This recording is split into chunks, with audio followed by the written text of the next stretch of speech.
right, YouTube, for this video, we're going to talk about how we finished up this cart. This is a couple months past whenever the last videos were made, but I wanted to go ahead and close this out. And I'm releasing these videos at the same time, but again, this is a few months after. So I wanted to show you a little bit on this cart, what we ended up doing.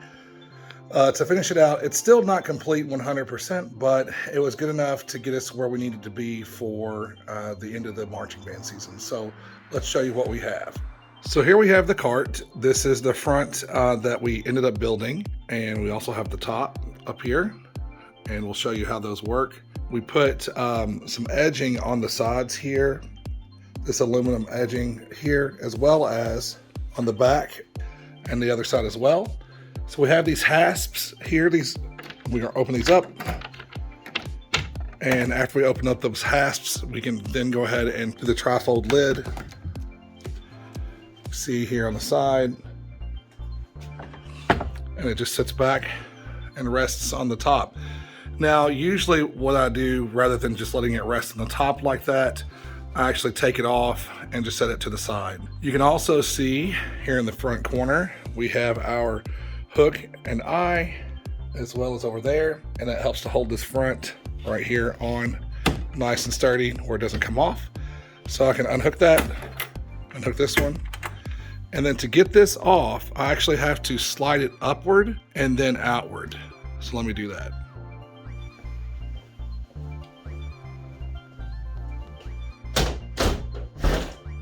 So it's slide it upward because there's a lip here on the bottom that it hooks into, and then we can bring it out and then take it off.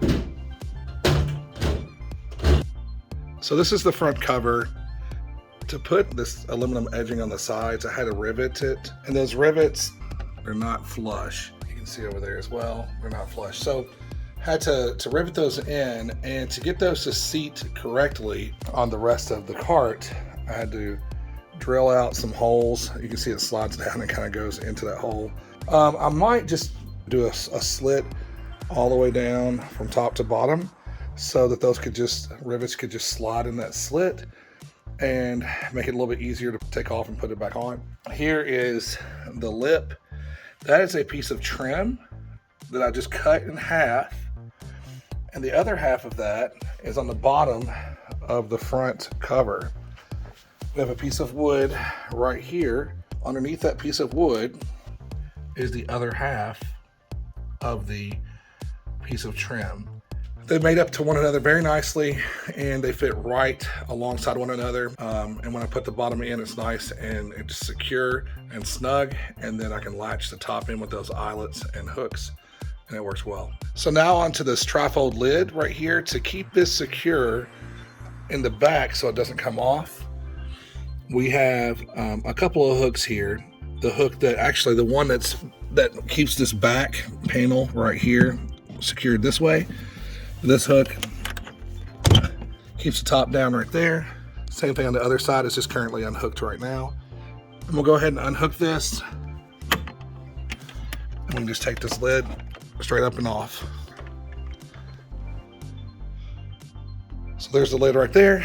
And the way I made this, we can kind of see, I made the back of it, I was just a little short on the amount of plywood I had. So I ended up making this back piece, just a thicker piece of wood, and taking another piece of pine and screwing that to both the plywood and that back piece. And plus this gave me an edge that set inside the top here and helped it to not move around or anything like that and keep it where it needs to be.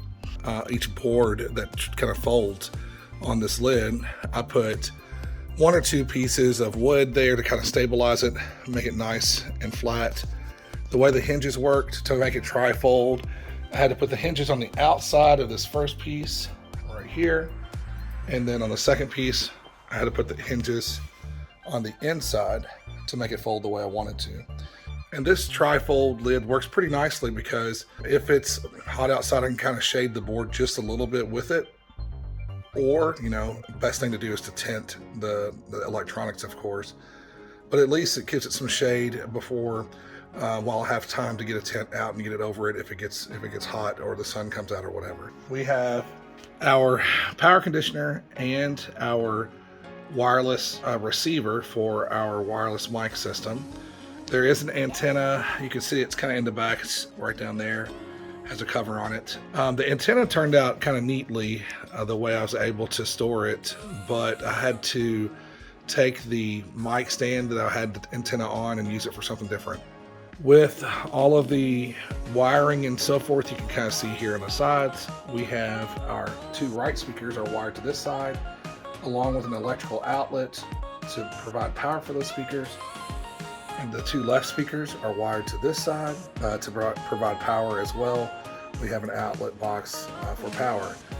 And then in the back here, you can see this is how I mounted my DB25 cables. I did not have a DB25 interface. All I had was I had two couplers, and I took those couplers and I sandwiched them between two pieces of wood. As you can see, there's a bolt going through the right side and one through the left side and there in the back. And I screwed those together, sandwiched them nice and tight in there. And then those two pieces of wood are screwed to the side, the frame right here, this rail right here, and that rail right there. They're screwed in there so that way it's nice and tight. And whenever I plug into these DB25s, they're secure and firm, and it's not squishy trying to plug in a cable on the back side of the cart. It's nice and firm in there. So we have those. We just kind of tuck some wiring and things up here. Same thing on this other side. It looks like a rat's nest. I really need to make that look better for sure. We have our DB25 cables. They're not ready to go right now. They're just sitting in here. But what would happen is those DB25 cables, I would take them out of this back door. I would plug them in to the outlet right there. And then I'd take those DB25s and I would just set them on top of the lid whenever I'm getting ready for performance. So everything would be ready to go. Whenever we're going into performance, I just have the DB25 cable set on top of the soundboard, set on top of the trifold lid, and just run them out to the pit whenever I needed to run them out there. And so we didn't have to take them out of the door or anything like that. On the side here, this door, of course, we have our speaker connections. And then we had our speaker cable inside of this bucket. Now I've since taken the speaker cable out since the marching band season's over. But what we would do, this is all wound in there. You can just pull it straight out. And the two speaker cables would come out from here, plug into these two outlets, and we only had one power because we could just daisy chain the power when we got out there. But we had two separate signals, one going to our right speaker and then one going to our far right speaker. Same thing for the other side, for the left side.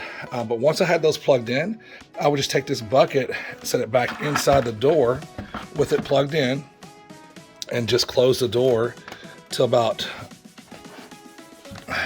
right about there.